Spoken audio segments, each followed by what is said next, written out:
asabotsy famarony mpividy ho an'ireo mpivarotra ary fanararaotana ijerijerena ny zava-misy. Matetika nefa dia io farany herinandro iny sy ny fihetsiketsehany izay manery ireo mpivarotra nakatona ny tsenana.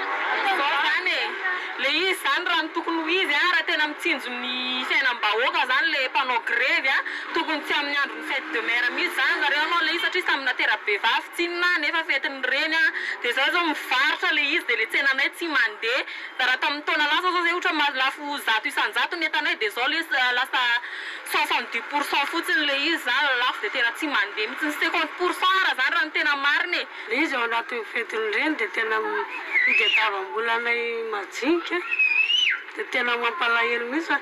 Izy aloha tena hoe manelingelina aminay mihitsy zany tena marina satria tokony mbola hivarotra zany izay lasa mikatona.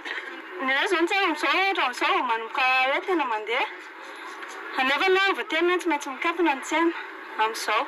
Tsena tsy misy raha korotandavaka ny ilay efa tsena amin'izao.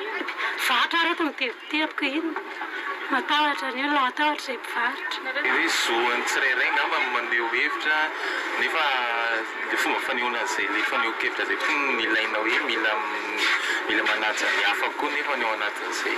Fa ankoatr'ireo tsy faly noho ny fanakatsakanana ny andavanandro ny mponina dia nisy ihany koa ireo diso fanantenana satria ny karamaina ilanja sora-baventy kinantso tsy nahazo ny tambiny nampanantena inazy.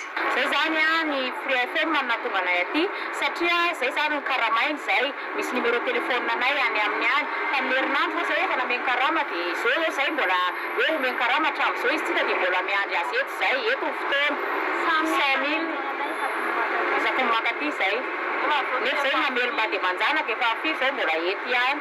Fetin'ny reny raha pitso betsaka araka izany ireo diso fanantenana.